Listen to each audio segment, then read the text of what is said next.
Graça e paz.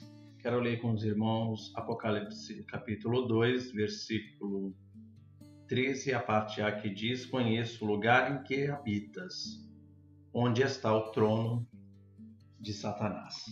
Para comentar hoje, madrugada já de terça-feira, para comentar sobre uma frase que eu vi num culto muito abençoado, domingo agora, cujo missionário estava pregando a palavra de Deus, e ele usou no meio do seu testemunho, praticamente aquela pregação foi um testemunho, né? E ele usou um termo bastante interessante no desenrolar da sua mensagem. As potestades de lá, onde ele está fazendo missões, em um país da Europa, são diferentes das daqui. Quando ele fala essa frase no culto, parece que o negócio se descortina diante dos nossos olhos. Aí ele começa a contar algumas experiências que ele tem passado, tanto no Brasil quanto lá. Mas eu tive essa palavra. Eu peguei essa palavra porque realmente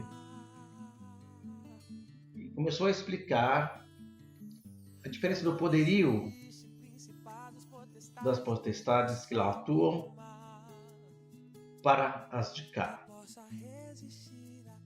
Mas existe diferença? Existe diferença, sim. Como assim? Existe diferença com os anjos, que tem arcanjos, serafins, anjos. Também esses anjos são todos decaídos, existe a sua hierarquia de poderio. E o lugar onde eles habitam, o lugar onde eles atuam. No caso aqui de Pérgamo, onde nós lemos, o Senhor está falando com o anjo da igreja que conheço o lugar em que habitas, onde é o trono de Satanás. Porque havia uma atuação maior ali do inimigo, do adversário, Satanás é adversário, em termos de principados e potestades. Agora veja bem, queridos, se passarmos assim, mentalmente, tipo um scanner, rapidamente, numa visão rápida, que eu quis dizer, né? Esse scanner aí, na Bíblia Sagrada, nós vamos ver assim que existe realmente isso que nosso irmão falou, é de fato real, porque, vejam, quando o Senhor está ensinando seus discípulos a pregar o Evangelho, a expulsar demônios, curarem, em seu nome, em dado momento, eles encontram um rapaz que é acometido de o que nós chamamos hoje de epilepsia, né? Não que seja, é o que nós chamamos. Ele era acometido por um espírito maligno que o fazia tremer, cair no chão, cair no fogo, aquilo tudo era uma bagunça terrível. E os discípulos ali tentando expulsar aquele espírito maligno e não conseguiam. Todavia, quando Jesus se aproxima deles, eles ainda viram indignados, né? Mestre, em teu nome nós estamos aqui expulsando e não sai. E fica aí, o rapaz se bate, cai aquilo tudo. E o Senhor vira para eles assim e disse que essa casta de legião, esse tipo aí, só sai com jejum e oração. Ou seja, requer um pouco mais de esforço, de sacrifício por parte dos seus discípulos, por parte daquele que está na presença de Deus. Muitas das vezes, expulsar um demônio, uma enfermidade, uma luta, um problema, porque um é diferente do outro. Um não tem a força que o outro tem. Exemplos de anjos do bem agora, quando Daniel está orando ao Senhor, e o Senhor lhe dá uma resposta a um de seus anjos, o anjo vem, e ele não consegue passar pelos principados e potestades, o anjo volta. Capítulo 10 de Daniel, se não me falha a memória. Anjo volta, pede ajuda a outros anjos que vêm e o ajudam a passar para entregar a mensagem de Deus a Daniel. Para você ver a diferença ali, a força, a medição de força de um com o outro. Então existe assim, olhando ali para a Europa em si, aquele pedaço da Ásia, e olhando para a luz das Sagradas Escrituras, nós vamos ver que muitos daqueles países vão se levantar contra Israel agora na guerra chamada Guerra do Armagedon, do Apocalipse. E para eles se levantarem contra um povo santo, o povo de Deus, com permissão de Deus, evidentemente, porque Deus ele não interfere diretamente nesse ponto, até mesmo que essa palavra precisa ser cumprida, e pela sua presciência, sua onisciência, ele já sabendo o que vai acontecer, a ação dos homens, ele já avisa antes com antecedência, os homens já escreveram muitas coisas dos sinais que precederiam a volta de Jesus, aquilo tudo. Os irmãos aí já sabem. Mas onde eu quero chegar?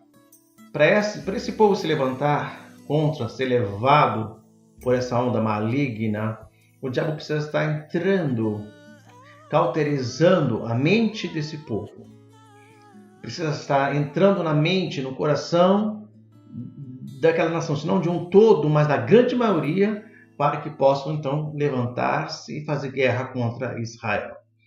E na ministração do irmão, ele ainda disse que o Senhor disse que ia levantar muitos estrangeiros ali naquele lugar para levar, não só para aquele país, mas outros países ali da circunvizinhança de onde ele está.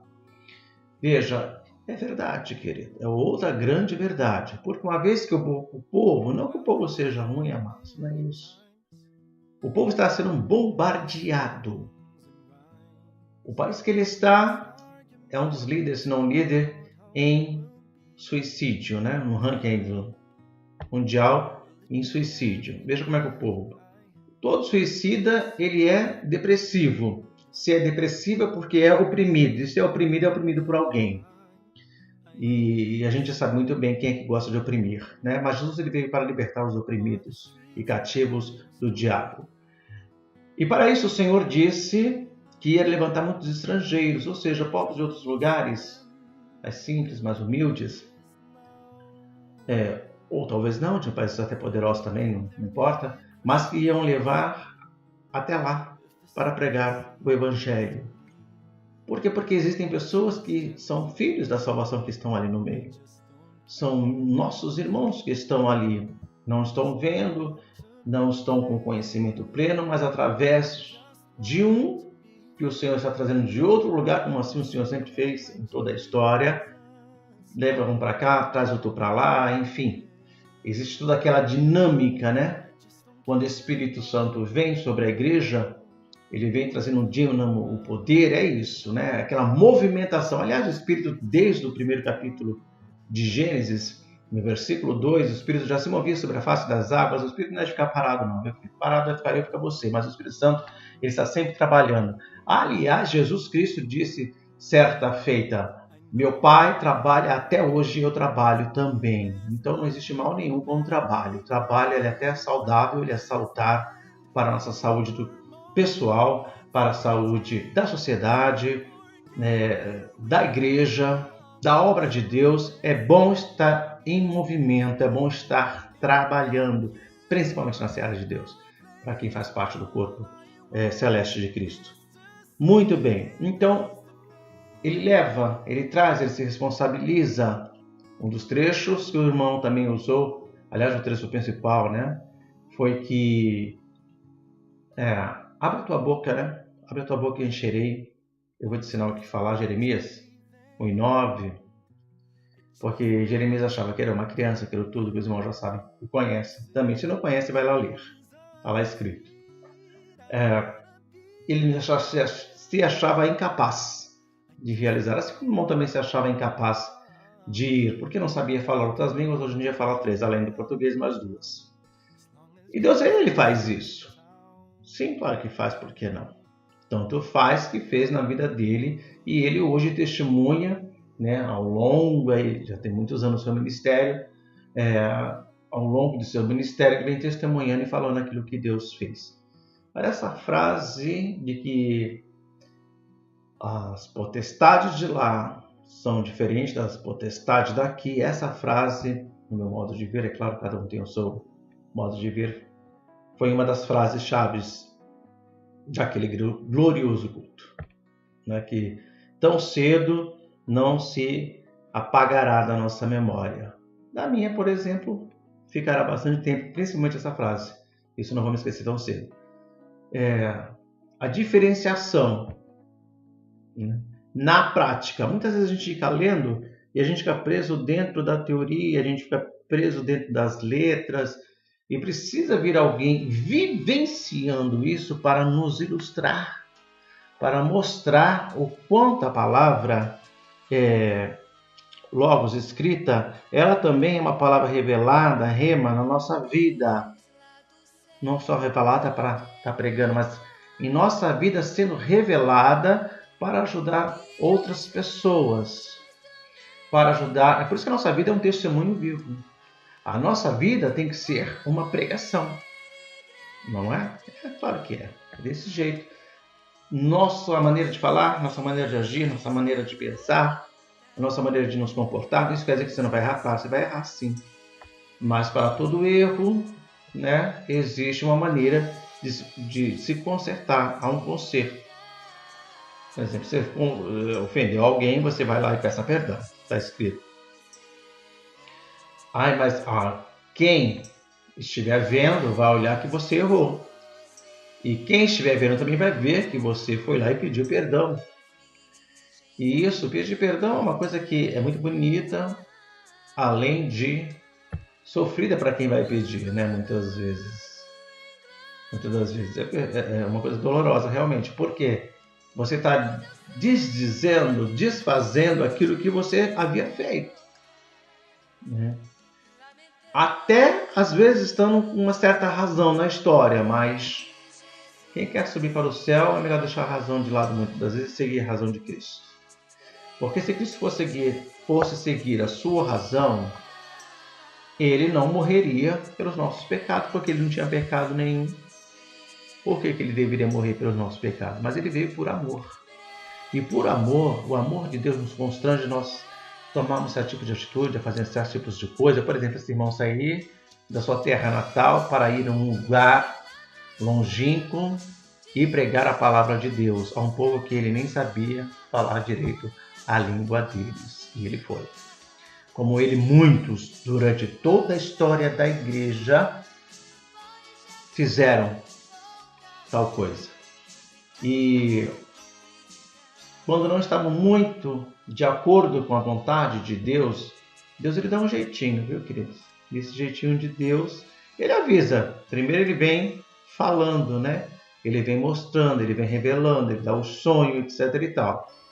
O cidadão não presta muita atenção, ou os cidadãos não prestam atenção naquilo que Deus está falando, como era a igreja de Jerusalém no primeiro século, que o Senhor mandou ir de pregar o evangelho a toda criatura, e aquele que crer e for batizado será salvo no mundo inteiro. E o povo está querendo se reunir e ficar somente em Jerusalém. E veio a perseguição, aquilo tudo, a igreja acabou se espalhando pelo mundo. Porque se já tivessem ouvido antes o que o Senhor havia falado, né, tivessem tomado uma atitude já a priori, não teriam talvez passado por muitas coisas que passaram. Mas o que eles passaram serve de exemplo para nós. E vamos aprender com os nossos irmãos. Se o Senhor está falando, faça. Se o Senhor está mandando, vá. Se o Senhor, ou prepara-te, né? Os dois. Vai, prepara-te, ou prepara-te, vai, dá na mesma. Entendeu? E dá na mesma na ótica de Deus. Eu sei que na nossa ótica a coisa não funciona muito bem assim, mas na ótica de Deus funciona. Porque quando ele age, ou vai, e prepara-te, ou prepara-te, vai, ele está agindo, ele se responsabiliza pela coisa. Então, assim, para terminar, que já está estendendo bastante tempo do ponto de minuto de hoje, eu quero dizer que vamos orar pela vida desse irmão. Queria até lhe convidar a orar por todos os missionários que estão espalhados pelo mundo aí fora. Tem um testemunho tão bonito, pregando o evangelho, falando, fazendo a obra principalmente, né, no seu dia a dia.